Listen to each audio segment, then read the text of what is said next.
Super Saravana stores.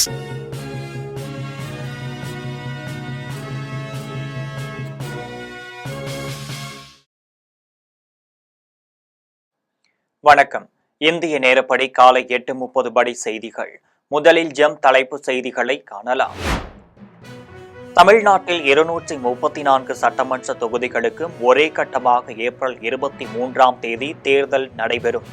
வாக்கு எண்ணிக்கை மே 4ஆம் தேதி நடைபெறும் என்று இந்திய தலைமை தேர்தல் ஆணையம் அறிவிப்பு. கேரளம், புதுச்சேரி, அசாம் ஆகிய மாநிலங்களில் ஏப்ரல் 9ஆம் தேதி ஒரே கட்டமாக தேர்தல்.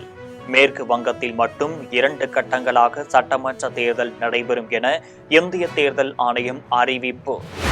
தமிழ்நாடு சட்டமன்ற தேர்தலையொட்டி அரசியல் கட்சிகளுக்கும் பொதுமக்களுக்கும் பல்வேறு புதிய விதிமுறைகள்.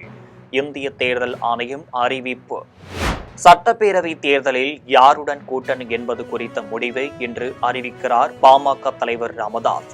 பாமக செயல் தலைவர் காந்திமதி ராமதாஸ் அறிவிப்பு. நேபாளத்திற்கு ஆன்மீக பயணம் மேற்கொண்ட போது சாலை விபத்தில் 7 தமிழர்கள் உயிரிழப்பு.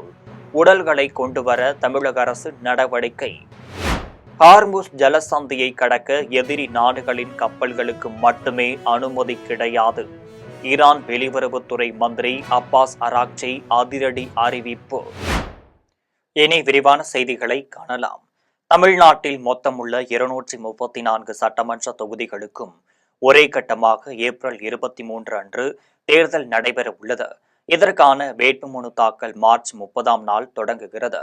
வாக்கு எண்ணிக்கை மே 4ஆம் நாள் நடைபெறும் என்று அறிவிக்கப்பட்டுள்ளது. தமிழ்நாடு, புதுச்சேரி, கேரளம், மேற்கு வங்கம், அசாம் ஆகிய 5 மாநிலங்களுக்கான தேர்தல் அட்டவணையை டெல்லியில் தலைமை தேர்தல் ஆணையர் ஞானேஷ்குமார் அறிவித்தார். அப்போது அசாம், கேரளம், புதுச்சேரி மாநிலங்களில் ஏப்ரல் 9ஆம் தேதி என்றும் ஒரே கட்டமாக தேர்தல் நடைபெறும் என்றும், மேற்கு வங்கத்தில் ஏப்ரல் 23ஆம் தேதியும் 29ஆம் தேதியும் 2 கட்டமாக தேர்தல் நடைபெறும் என்று தெரிவித்தார்.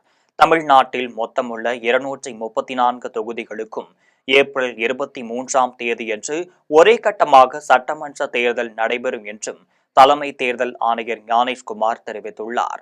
மேலும் தமிழ்நாட்டில் வேட்புமனு தாக்கல் மார்ச் 30ஆம் தேதி தொடங்கும் என்றும், வேட்புமனு தாக்கல் செய்ய ஏப்ரல் 6ஆம் தேதி கடைசி நாள் எனவும், வேட்புமனுக்கள் பரிசீலனை ஏப்ரல் 7ஆம் நாள் நடைபெறும் என்றும், வேட்புமனுவை திரும்ப பெற கடைசி நாள் ஏப்ரல் 9ஆம் தேதி என்றும், தமிழ்நாட்டில் மொத்தமுள்ள 234 சட்டமன்ற தொகுதிகளுக்கும் ஒரே கட்டமாக ஏப்ரல் 23ஆம் நாள் வாக்குப்பதிவு நடைபெறும் எனவும், பதிவாகும் வாக்குகள் மே 4ஆம் நாள் எண்ணப்பட்டு முடிவுகள் அறிவிக்கப்படும் எனவும் தலைமை தேர்தல் ஆணையர் ஞானேஷ்குமார் அறிவித்தார். மேலும் சட்டமன்ற தேர்தல் அறிவிக்கப்பட்டுள்ள 5 மாநிலங்களிலும் தேர்தல் நடத்தை நெறிமுறைகள் உடனடியாக நடைமுறைக்கு வந்துள்ளனர். இதனால் இந்த மாநிலங்களில் ஆளும் அரசு புதிய திட்டங்களை அறிவிக்க முடியாது. அதேபோல் அதிகாரிகளை ஆட்சியாளர்கள் பணியிடை மாற்றம் செய்ய முடியாது. அதே நேரத்தில் நேர்மையான முறையில் தேர்தலை நடத்துவதற்காக தேவையான பணியிடை மாற்றங்கள், நியமனங்களை செய்ய தேர்தல் ஆணையம் அதிகாரம் பெற்றுள்ளது என தலைமை தேர்தல் ஆணையர் அறிவித்துள்ளார். கேரளம், புதுச்சேரி, அசாம் ஆகிய மாநிலங்களில் ஏப்ரல் 9ஆம் தேதி ஒரே கட்டமாகவும், மேற்கு வங்கத்தில் ஏப்ரல் 23, 29 ஆகிய நாட்களில் 2 கட்டங்களாகவும் சட்டமன்ற தேர்தல் நடைபெறும் என்று தேர்தல் ஆணையம் அறிவித்துள்ளது. 5 மாநில சட்டமன்ற தேர்தல் அட்டவணையை டெல்லியில் தலைமை தேர்தல் ஆணையர் ஞானேஷ்குமார் அறிவித்தார். அதன்படி கேரள மாநிலத்தில் மொத்தமுள்ள 140 சட்டமன்ற தொகுதிகளுக்கும், புதுச்சேரியில் மொத்தமுள்ள 30 தொகுதிகளுக்கும், அசாமில் மொத்தமுள்ள 126 தொகுதிகளுக்கும் ஒரே கட்டமாக ஏப்ரல் 9ஆம் தேதி வாக்குப்பதிவு நடைபெற உள்ளது. இதற்கான வேட்புமனு தாக்கல் மார்ச் 16ஆம் தேதி தொடங்குகிறது. வேட்புமனு தாக்கல் செய்ய மார்ச் 23ஆம் தேதி கடைசி நாள் எனவும், வேட்பு மனுக்கள் பரிசீலனை மார்ச் 24ஆம் தேதி நடைபெறும் எனவும், வேட்பு மனுவை திரும்ப பெற கடைசி நாள் மார்ச் 26ஆம் தேதி எனவும், 3 மாநிலங்களிலும் ஒரே கட்டமாக ஏப்ரல் 9ஆம் நாள் வாக்குப்பதிவு நடைபெறும் எனவும், மேற்கு வங்க சட்டமன்றத்தில் மொத்தம் 296 தொகுதிகள் இருக்கின்றனர். இதில் 152 தொகுதிகளுக்கும் முதற்கட்ட வாக்குப்பதிவு ஏப்ரல் 23ஆம் தேதி நடைபெறும் என்றும், இதற்கான வேட்புமனு தாக்கல் மார்ச் 30ஆம் தேதி தொடங்குகிறது என்றும் மீதமுள்ள 142 தொகுதிகளுக்கும் இரண்டாம் கட்டமாக ஏப்ரல் 29ஆம் தேதி வாக்குப்பதிவு நடைபெற உள்ளது என்றும் இதற்கான வேட்புமனு தாக்கல் ஏப்ரல் 2ஆம் தேதி தொடங்குகிறது என்றும் தமிழ்நாடு, புதுச்சேரி, கேரளம், மேற்கு வங்கம், அசாம் ஆகிய 5 மாநிலங்களிலும் பதிவான வாக்குகள் மே 4ஆம் நாள் எண்ணப்பட்டு முடிவுகள் அறிவிக்கப்படும் என்றும் தேர்தல் ஆணையம் தெரிவித்துள்ளது. தமிழ்நாடு சட்டமன்ற தேர்தலையொட்டி அரசியல் கட்சிகளுக்கும் பொதுமக்களுக்கும் பல்வேறு புதிய கட்டுப்பாடுகளை இந்திய தேர்தல் ஆணையம் அறிவித்துள்ளது. தமிழ்நாடு சட்டமன்ற தேர்தல் ஏப்ரல் 23ஆம் தேதி நடக்கும் என்று இந்திய தேர்தல் ஆணையம் தெரிவித்துள்ளது. இதனைத் தொடர்ந்து தேர்தல் நடத்தை விதிகள் அமலில் இருக்கும்போது அரசு, அரசியல் கட்சிகள், வேட்பாளர்கள், பொதுமக்கள் ஆகியோரின் அனைத்து நடவடிக்கைகளிலும் கட்டுப்பாடுகள் விதிக்கப்பட்டுள்ளன. இதன்படி ஓட்டுக்காக வாக்காளர்களுக்கு மது, பணம், பரிசு பொருள் கொடுக்க கூடாது என்றும் 50,000 ரூபாய்க்கு மேல் எடுத்து செல்லக்கூடாது என்றும் தெரிவித்துள்ளது. தனிப்பட்ட யாருடைய நிலம், கட்டிடம், சுற்றுச்சுவர் போன்றவற்றை அரசியல் கட்சிகள் பயன்படுத்தக்கூடாது என்றும் கூறியுள்ளது. தேர்தல் பிரச்சாரத்திற்காக அரசு அதிகாரத்தை தவறாக பயன்படுத்துவதாக ஆளும் கட்சியினர் மீது புகார்கள் வரக்கூடாது என்றும் அரசு அலுவலர்களை அமைச்சர் தனது அலுவலக பணிகளுடன் சேர்க்கக்கூடாது என்றும் குறிப்பிட்டுள்ளது. இயற்கை பேரிடர் நிவாரண நிதி, முதியோர் உதவி நிதி அளிப்பதற்கு தேர்தல் ஆணையத்தின் முன் அனுமதி பெற்று தமிழக அரசு வழங்கலாம் என்பன உள்ளிட்ட பல்வேறு புதிய கட்டுப்பாடுகளை தேர்தல் ஆணையம் அறிவித்துள்ளது. சட்டப்பேரவை தேர்தலில் யாருடன் கூட்டணி என்பதை பாமக தலைவர் ராமதாஸ் என்று அறிவிக்க உள்ளார் என பாமக செயல் தலைவர் காந்திமதி ராமதாஸ் தெரிவித்துள்ளார். தஞ்சாவூர் மாவட்டம் கும்பகோணத்தில் பாமக இளைஞரணி சார்பில் வெள்ளை சீருடை அணிந்து உறுதிமொழி ஏற்பு தின நிகழ்ச்சி நடைபெற்றது. இதில் பாமக செயல் தலைவர் காந்திமதி ராமதாஸ் கலந்து கொண்டார். தொடர்ந்து அவர் செய்தியாளர்களை சந்தித்து பேசிய போது பாமகவினர் போதைக்கு அடிமையாக கூடாது என்று அறிவுரை வழங்கினார். சட்டப்பேரவை தேர்தலில் யாருடன் கூட்டணி என்பதை மருத்துவர் ராமதாஸ் என்று அறிவிக்க உள்ளதாக தெரிவித்தார்.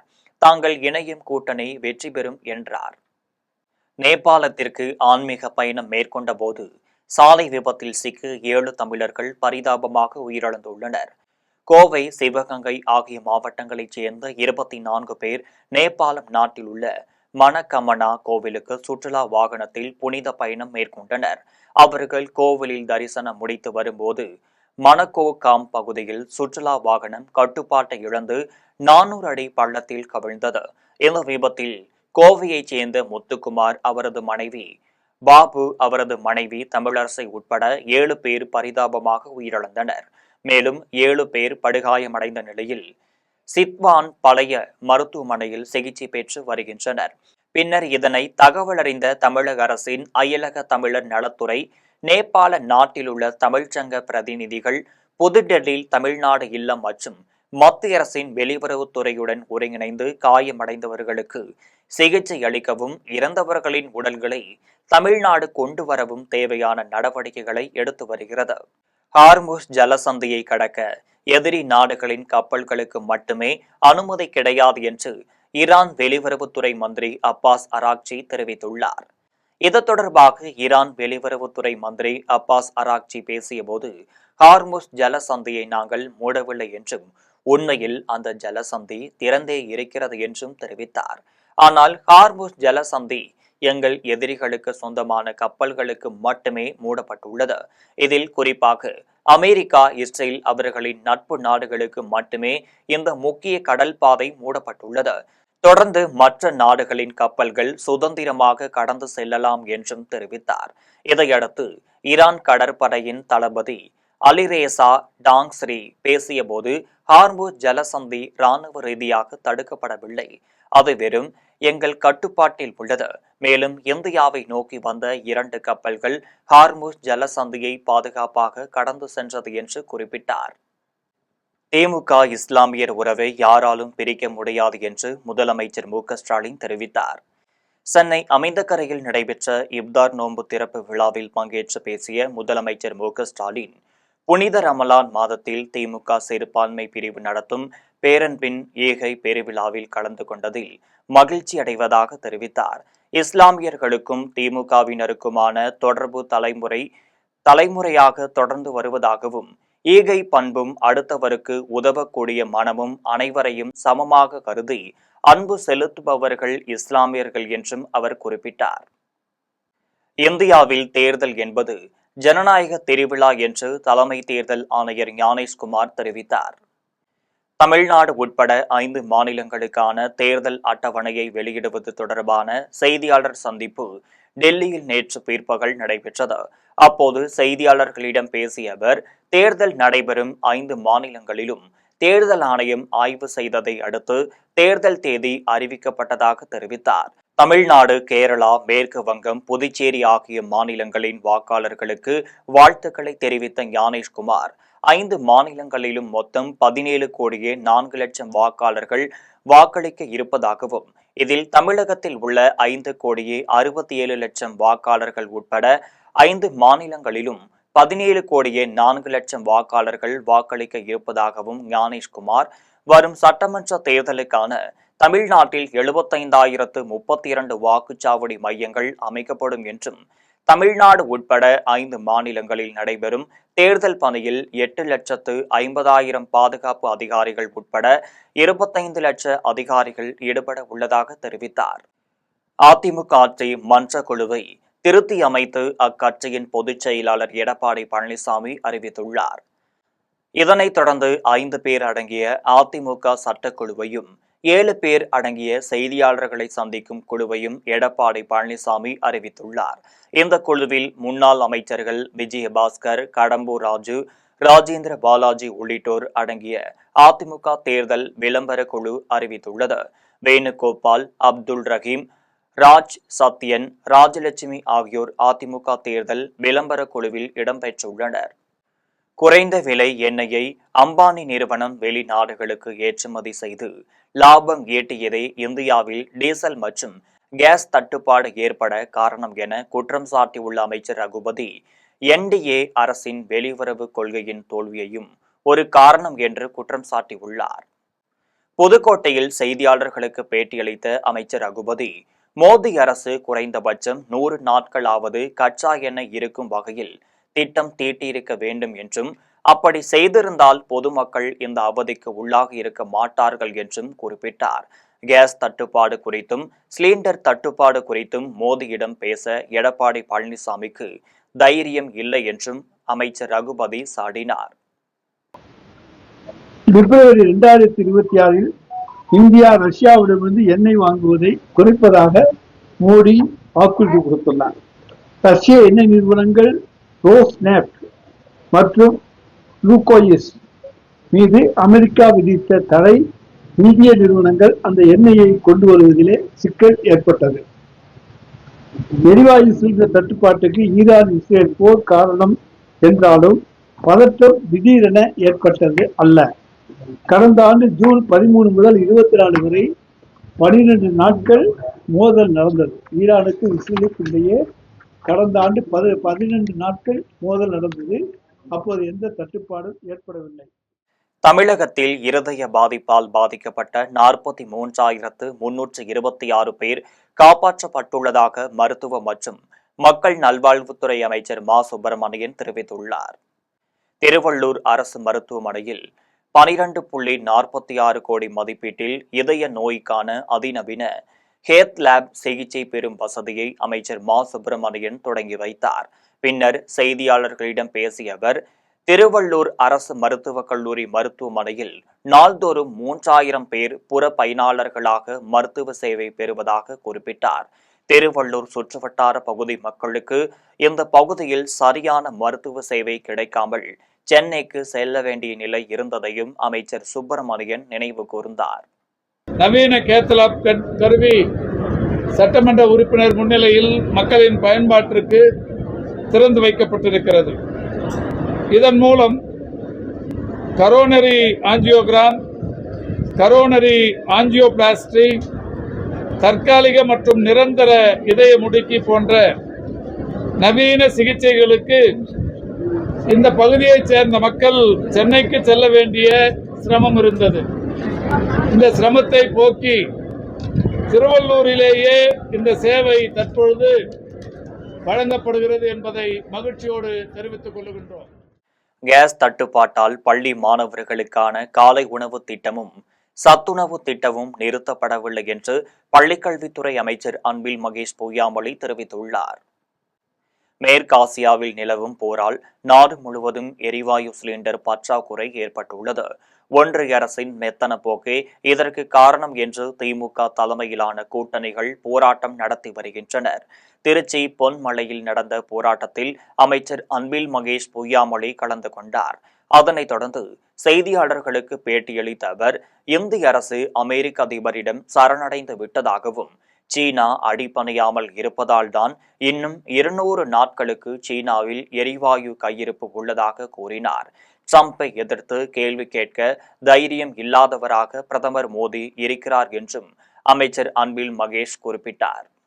வெளியுறவு கொள்கையில் என்ன மாதிரியான மாற்றம் தேவை? இவங்களை பொறுத்த வரைக்கும் நம்ம நாடாளுமன்றத்தில் பேசும்போது நீங்க பார்த்துருக்கீங்க இல்லையா, இன்றைக்கு வெறுமனே ஒரு 2 நாட்களோட போர் அப்படின்னு இல்லாம இதை முன்கூட்டியே அவங்க தீர்மானிக்காமல், குறிப்பாக போன ஜூன் மாதத்திலிருந்து நடைபெறுகின்ற ஒரு போர்.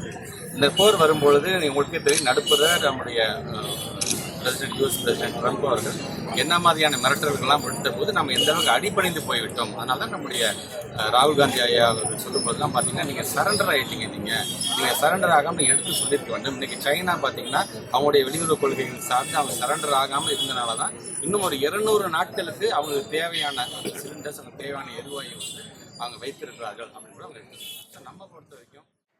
பட்ஜெட்டில் கூட தமிழகத்திற்கு நிதி ஒதுக்காமல் வஞ்சிக்கும் ஒன்றிய பாஜக அரசிற்கும் அவர்களுக்கு அடிமையாக செயல்படும் எடப்பாடி பழனிசாமிக்கும் வரும் தேர்தலில் மக்கள் தகுந்த பாடம் புகட்ட வேண்டும் என்று சமூக நலன் மற்றும் மகளிர் உரிமைத்துறை அமைச்சர் கீதா ஜீவன் தெரிவித்துள்ளார்.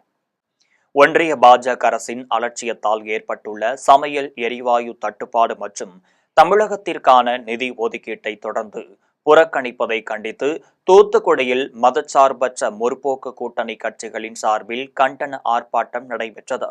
இதில் பங்கேற்று பேசிய அமைச்சர் கீதா ஜீவன், ஒன்றிய அரசு கல்வி நிதி, 100 நாள் வேலை திட்ட நிதி என தமிழகத்திற்கான அனைத்து நிதி ஆதாரங்களையும் தொடர்ந்து புறக்கணித்து வருவதாக குற்றம் சாட்டினார்.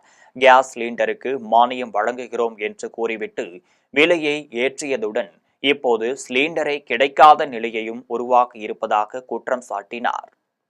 விமானத்தில் மது கடத்தியவர்கள் எல்லாம் மதுவை ஒழிப்போம் என்று கூறுவதாக தாவேகா தலைவர் விஜயை மறைமுகமாக தமிழ்நாடு வேளாண்மை துறை அமைச்சர் பன்னீர்செல்வம் கடுமையாக விமர்சித்துள்ளார்.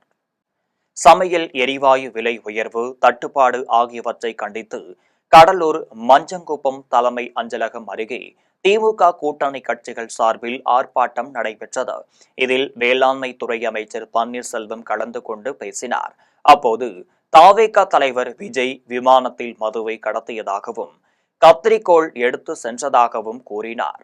தமிழக வாழ்வுரிமை கட்சி திமுக கூட்டணியில் நீடிக்க வேண்டுமானால் தாங்கள் வைக்கும் 10 கோரிக்கைகளை திமுக ஏற்க வேண்டும் என அக்கட்சியின் தலைவர் வேல்முருகன் தெரிவித்துள்ளார். சென்னையில் கோயம்பேடு சின்மயா நகரில் தமிழக வாழ்வுரிமை கட்சி தலைமையகத்தில் அரசியல் தலைமை குழு கூட்டம் நடைபெற்றது. இந்த கூட்டத்திற்கு பிறகு கட்சி தலைவர் வேல்முருகன் செய்தியாளர்களிடம் பேசினார். அப்போது முந்தைய சட்டமன்ற தேர்தலை விட கூடுதல் தொகுதிகளை திமுகவிடம் கேட்டுள்ளதாகவும், ஆனால் இதுவரை எந்த பதிலும் திமுகவிடம் இருந்து வரவில்லை என்றும் கூறினார். தமிழ் சமூகத்தின் நலன் சார்ந்த 10 கோரிக்கைகளை நிறைவேற்ற வேண்டும் என்றும் தாங்கள் வலியுறுத்தி உள்ளதாகவும், திமுக இதை பரிசீலிக்காவிட்டால் கூட்டணியில் தொடர்வது பற்றி மறுபரிசீலனை செய்யப்படும் என்று வேல்முருகன் கூறினார். தமிழக வாழ்வுரிமை கட்சி ஒவ்வொரு நாடாளுமன்ற தேர்தலின் போதும் ஒரு நாடாளுமன்ற இடத்தை திமுக தலைமையிடம் நாங்கள் கோரியிருந்தோம். 2 நாடாளுமன்ற தேர்தலிலும் அப்படி எங்களுடைய கோரிக்கையை திமுக பரிசீலிக்கவில்லை. நாடாளுமன்ற இடங்கள் தருவதற்கு முன்வரவில்லை. அப்போது அவர்கள் தெரிவித்த கருத்துக்கள், சட்டமன்ற தேர்தலிலும் உள்ளாட்சி தேர்தல்களிலும் உங்களுக்கான உரிய இடங்களை தருகிறோம் என்று சொன்னார்கள். ஆனால் இப்போது உங்களுக்கு தெரியும், சட்டமன்ற தேர்தல் வந்துவிட்டது, ஏற்கனவே உள்ளாட்சி தேர்தலும் வந்தது. நாங்கள் கடலூர் மேயர் கேட்டோம், துணை மேயர் கேட்டோம், பல ஊராட்சி ஒன்றிய பெருந்தலைவர்கள் பதவிகள் இருந்தும் எங்களுக்காவது சில இடங்களை வேண்டும் என்று கேட்டோம். சில நகரமன்ற தலைவர் பதவிகளை கேட்டோம். சில பேரூராட்சி தலைவர் பதவிகளை கேட்டோம். எதுவுமே எங்களுக்கு கிடைக்கப்பெறவில்லை. கடந்த 5 ஆண்டுகளில் கரூர் மாவட்டத்தில் 5100 கோடி ரூபாய்க்கு வளர்ச்சி திட்ட பணிகளை செய்துள்ளதாக சட்டமன்ற உறுப்பினர் செந்தில் பாலாஜி தெரிவித்துள்ளார்.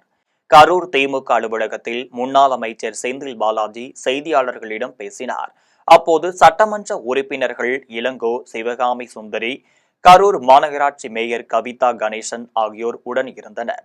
அப்போது பேசிய செந்தில் பாலாஜி, கடந்த 5 ஆண்டுகளில் கரூர் மாவட்டத்தில் 5100 கோடி ரூபாய்க்கு வளர்ச்சி திட்ட பணிகளை செய்துள்ளதாக தெரிவித்தார். காலை உணவு திட்டம் சேர்க்கல, இப்படிப்பட்ட வழங்கக்கூடிய முதியோர் உதவித்தொகை இதில் சேர்க்கல, இப்படி இந்த திட்டங்கள் எல்லாம் சேர்க்காமல், உதவி திட்டங்களை சேர்க்காமல் நலத்திட்டங்களை மட்டும் எடுத்துக்கொண்டால், வளர்ச்சி திட்டங்களை மட்டும் நாம் எடுத்துக்கொண்டால் 5000 கோடி அளவிற்கு 5 ஆண்டுகளில் மாண்பு முதலமைச்சர்கள் சாதனை திட்டங்களை தந்து பெருமை சேர்த்திருக்கின்றார்கள். இன்னும் பல திட்டங்களை தருவதற்கு மாண்பு முதலமைச்சர்கள் தயாராக இருக்கின்றார்கள். திமுக கூட்டணியில் இன்னும் தங்களை அழைத்து தொகுதி பங்கீடு குறித்து பேசவில்லை என்று தேமுதிக பொதுச் செயலாளர் பிரேமலதா தெரிவித்துள்ளார்.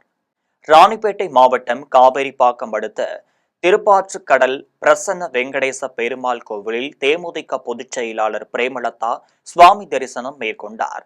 தொடர்ந்து பக்தர்களுக்கு வேட்டி, சட்டை, சேலை, இனிப்பு, உணவு ஆகியவற்றை வழங்கினார்.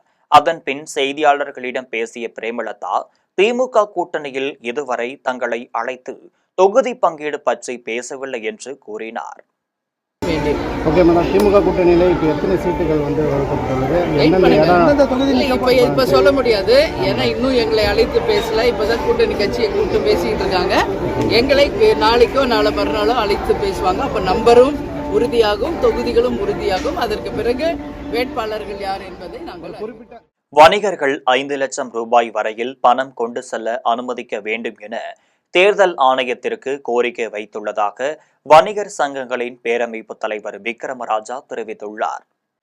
வேலூரில் வணிகர் சங்கங்களின் பேரமைப்பு ஆலோசனை கூட்டம் அதன் தலைவர் விக்ரமராஜா தலைமையில் நடைபெற்றது. இந்த நிகழ்ச்சியில் மண்டல தலைவர் ஞானவேல், பொருளாளர் அருண் பிரசாத் உள்ளிட்ட நிர்வாகிகள் பங்கேற்றனர். அதன் பின்னர் செய்தியாளர்களிடம் பேசிய விக்ரமராஜா, தேர்தல் நடத்தை நெறிமுறைகளை நடைமுறைக்கு வந்துள்ள நிலையில் வணிகர்கள் 5 லட்சம் ரூபாய் வரை கொண்டு செல்ல அனுமதிக்க வேண்டும் என தேர்தல் ஆணையத்திடம் தாங்கள் கேட்டுக் கொண்டுள்ளதாக கூறினார். 43வது வணிகர் தின மாநில மாநாடு விழிப்புணர்வு எழுச்சி மாநாடு தலைப்போடு திருவாரூரில் நடைபெறுகின்ற மாநாட்டில் வேலூர் மாவட்டம் சார்பாக 5000 வணிகர்கள் பங்கேற்பது என்பது தீர்மானிக்கப்பட்டிருக்கிறது. அந்த மாநாட்டில் சாமானிய வணிகத்தை பாதுகாப்பதற்கு மத்திய மாநில அரசுகள் சிறப்பு சட்டம் ஒன்றை உருவாக்க வேண்டும் என்ற ஒரு கொள்கை ரீதியான கோட்பாடோடு பிரகடன தீர்மானங்கள், பல்வேறு தீர்மானங்கள் எடுக்க இருக்கிறோம். திருவண்ணாமலை மாவட்டம் செங்கம் அருகே லிப்ட் கேட்டு வந்தவன் புதிய ராயல் என்ஃபீல்டு பைக்கை திருடி சென்றுள்ளான். செங்கம் அடுத்த வளையம்பட்டையைச் சேர்ந்த அறிவழகன் வெல்டிங் கார்பெண்டராக வேலை செய்து வருகிறார். இவர் தனது புதிய ராயல் என்ஃபீல்டு பைக்கில் பக்கிரிப்பாளையத்திலிருந்து செங்கம் நோக்கி சென்றுள்ளார். அப்போது வழியில் ஒருவர் லிப்ட் கேட்டுள்ளார். உதவி செய்யும் நோக்கத்தில் அவரை ஏற்றி சென்ற அறிவழகன் பெட்ரோல் பங்கில் பெட்ரோல் நிரப்பிக் கொண்டு எழும்போது ஆட்கள் அதிகம் காணப்படும் புதிய பேருந்து நிலையம் அருகே வண்டியை நிறுத்திவிட்டு தன் நண்பர்களுடன் பேசிக் கொண்டிருந்தார். அப்போது லிப்ட் கேட்டு வந்த இளைஞர் புதிய ராயல் என்ஃபீல்டு பைக்கை திருடி சென்றுள்ளதை கண்டு அதிர்ச்சியடைந்த அறிவழகன் செங்கம் காவல் நிலையத்தில் புகார் அளித்துள்ளார். புகாரின் அடிப்படையில் பெட்ரோல் பங்கில் உள்ள சிசிடிவி காட்சி பதிவுகளை கொண்டு வண்டியை திருடியவனை காவல்துறையினர் தேடி வருகின்றனர்.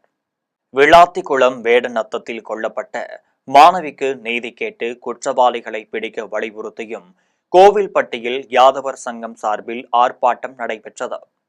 கோவில்பட்டியில் யாதவர் சங்கம் சார்பில் நடைபெற்ற ஆர்ப்பாட்டத்தில் அதிமுகவை சேர்ந்த முன்னாள் அமைச்சர் கடம்பூர் ராஜு, பாஜக, அமமுக, பாமக கட்சிகளைச் சேர்ந்தவர்கள் கலந்து கொண்டனர்.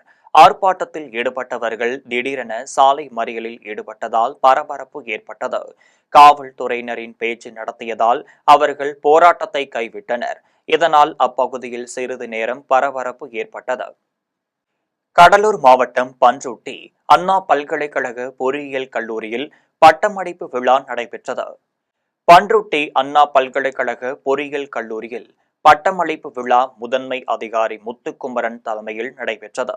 இதில் சிறப்பழைப்பாளராக நெய்வேலி NLC இந்தியா லிமிடெட் இயக்குனர் வெங்கடாச்சலம் கலந்து கொண்டு மாணவ மாணவிகளுக்கு பட்டமளித்து உரையாற்றினார்.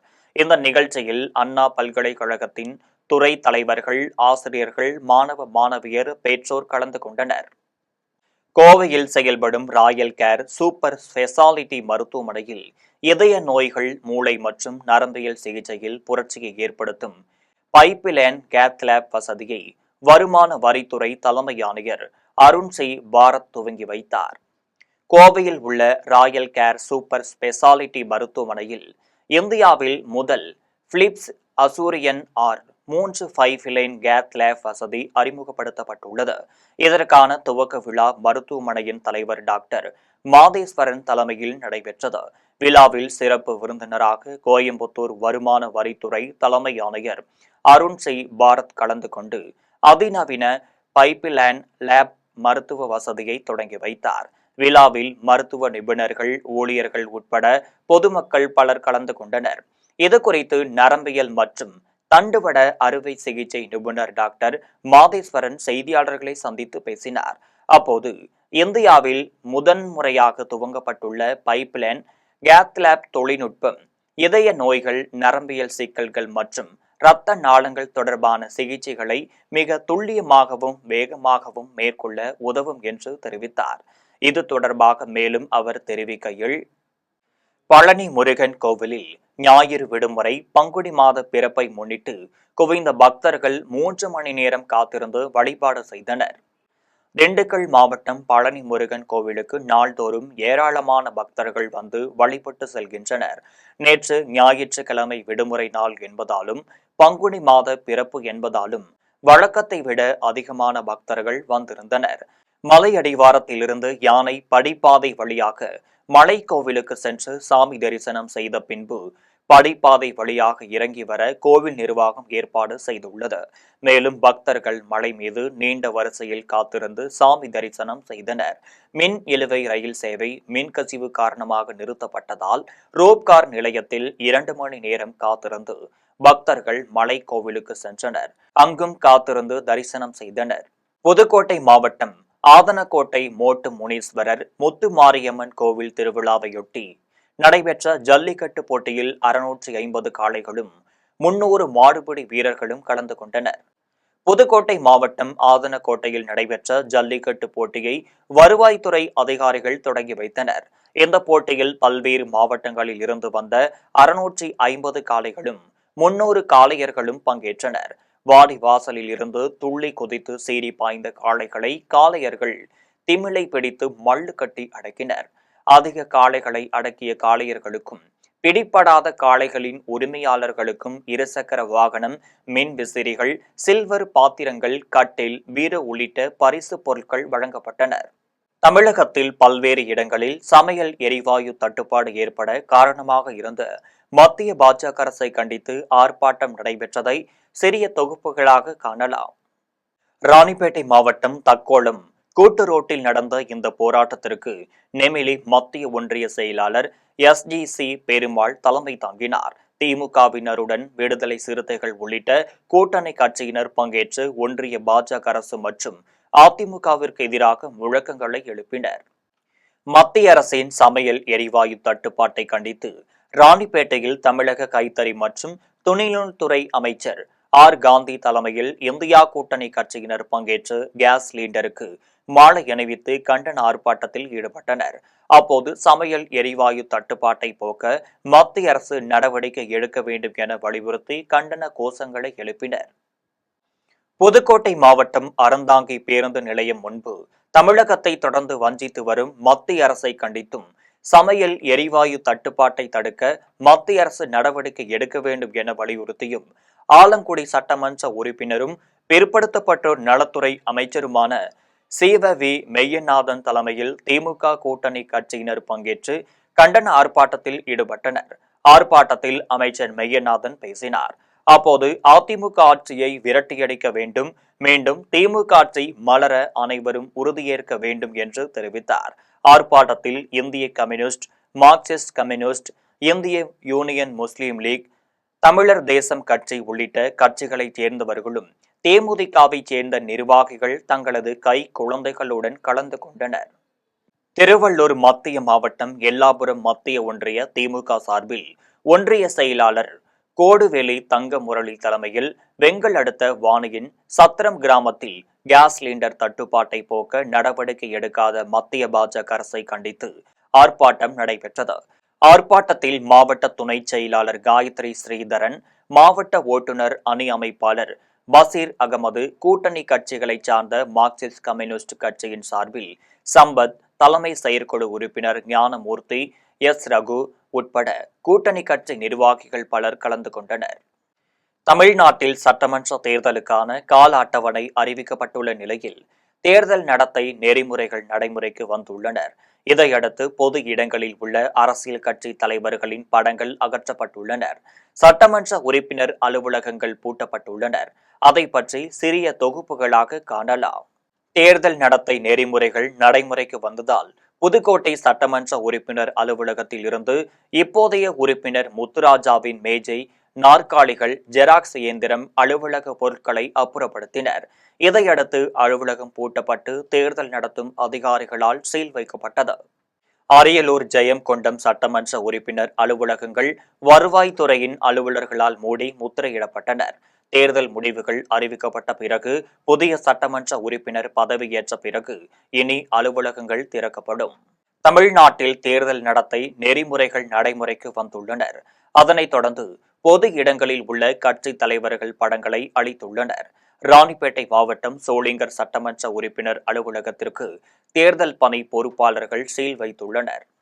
வேலூர் மாவட்ட ஆட்சியர் அலுவலகத்தில் மு.க. ஸ்டாலின் படங்களை மறைத்தும் அகற்றியும் விட்டனர். அரசு வாகனங்களில் உள்ள ஸ்டாலின் படத்தையும் ஸ்டிக்கர் ஒட்டி மறைத்துள்ளனர்.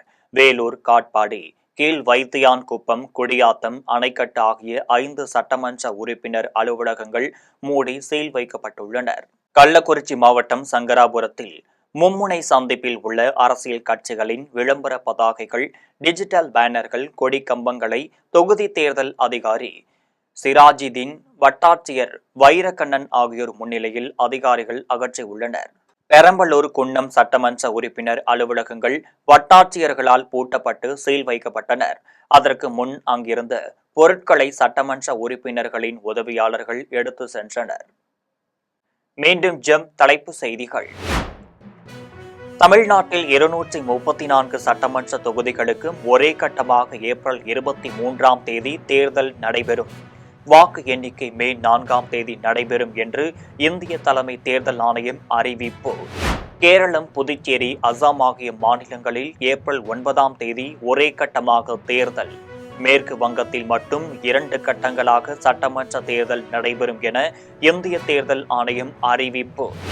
தமிழ்நாடு சட்டமன்ற தேர்தலையொட்டி அரசியல் கட்சிகளுக்கும் பொதுமக்களுக்கும் பல்வேறு புதிய விதிமுறைகள். இந்திய தேர்தல் ஆணையம் அறிவிப்பு. சட்டப்பேரவை தேர்தலில் யாருடன் கூட்டணி என்பது குறித்த முடிவை இன்று அறிவிக்கிறார் பாமக தலைவர் ராமதாஸ். பாமக செயல் தலைவர் காந்திமதி ராமதாஸ் அறிவிப்பு. நேபாளத்திற்கு ஆன்மீக பயணம் மேற்கொண்ட போது சாலை விபத்தில் 7 தமிழர்கள் உயிரிழப்பு. உடல்களை கொண்டுவர தமிழக அரசு நடவடிக்கை. ஹார்முஸ் ஜலசந்தியை கடக்க எதிரி நாடுகளின் கப்பல்களுக்கு மட்டுமே அனுமதி கிடையாது. ஈரான் வெளியுறவுத்துறை மந்திரி அப்பாஸ் அராக்சி அதிரடி அறிவிப்பு.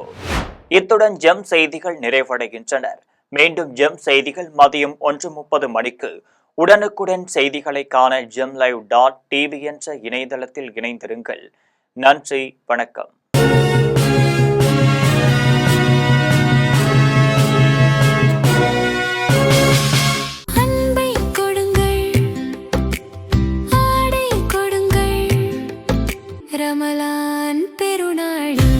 Super Sarvana Stores.